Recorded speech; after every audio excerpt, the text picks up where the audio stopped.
يا مساء الفل على احلى متابعين في الدنيا واحلى اخوات في الدنيا، وحشتوني جدا جدا. النهارده هنعمل وصفة حلوة جدا مع بعض، ان شاء الله تنفذيها وتعجبك. بسم الله ما شاء الله، زي ما انتم شايفين حاجة كده في منتهى الجمال. هتشرفك جدا في عزومة او بقى في ايام عادية، هتفرحي بيها الاولاد. هنعمل كبسة مع بعض زي ما انتم شايفين كده، هنعمل كبسة بالفراخ. يلا بقى، لو اول مرة تشوفيني اتمنى تشتركي في القناة. اول حاجه يا بنات انا هبدا بيها الحلو. الاولاد كانوا عايزين كريم كراميل، هقول لك على تركه حلوه جدا في الكريم كراميل. تزودي بيها الكميه وفي نفس الوقت الطعم ولا بيتغير ولا القوام بتاع الكريم كراميل اللي بيتغير. زي ما انتم شايفين انا جبت كوبايتين ونص من اللبن، وحطيت عليهم باكت الكريم كراميل ومعلقه صغيره من النشا. تقدري تحطي الكميه كلها لبن، تقدري تحطي نصها ميه ونصها لبن. والتحلية طبعا على حسب راحتك. انا حطيت معلقة سكر واحدة، وهقلب كله ده على البارد وهرفعه على النار. جربي التركة دي حلوة جدا، بتستفادي منها انك بتزودي الكمية.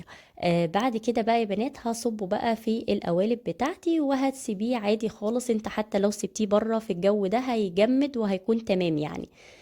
شايفين القوام بتاعه ما اتغيرش خالص. وكمان لما بيجمد بيكون بنفس ايه قوام الكريم كراميل والطعم. نيجي بقى للفراخ. انا كده عملت الحلو، بقى نبدأ في الصنف بقى الرئيسي. هعلق على الفراخ او هسوي الفراخ الاول.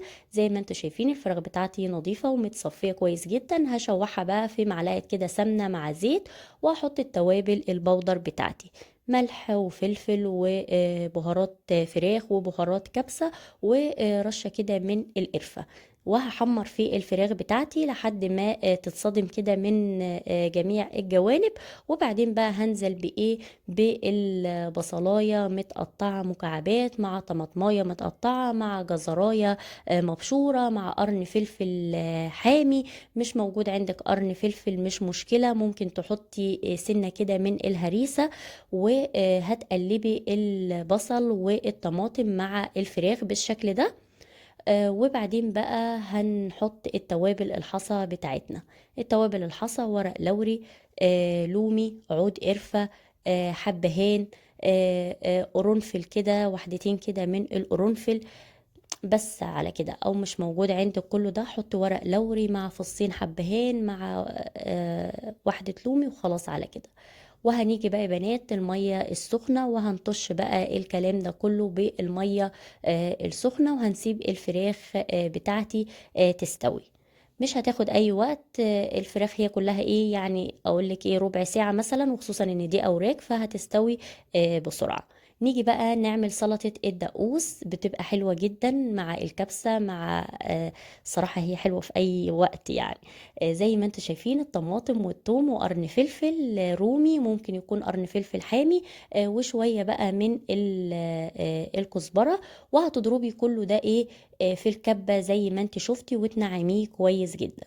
ضربت كله مع بعض في الكبة، وبعدين بقى رحت حطيت الكزبرة بتاعتي في الآخر، وهديها برضو ضربة كده كويس جدا مع بعض. وهنحط بس بقى يا بنات معلقة من الخل ونص عصرة كده من الليمونة والملح بتاعي. بس على كده انت كده عملتي احلى سلطة جنب الكبسة بقى، سواء لحمة او فراخ، بتكون حلوة جدا. هنيجي بقى يا بنات هنعمل ايه؟ هنعمل شوربة لسان عصفور بالخضار. هطعمها كده بمعلقة لحمة مفرومة زي ما انتوا شايفين، حاجة كده لا تذكر. هتشوحي اللحمة المفرومة، وتحطي بقى بصلة كده متقطعة مكعبات. ده صنف بقى جانبي جنب الكبسة. انا عملت كمية قليلة، طلعوا لي كده 3 اطباق حلوين جدا. اعملي كميات قليلة وكتري الاصناف. السفرة بتاعتك هتكون حلوة، وأولادك هيفرحوا بيها، وهتكون متكاملة ومشبعة جدا.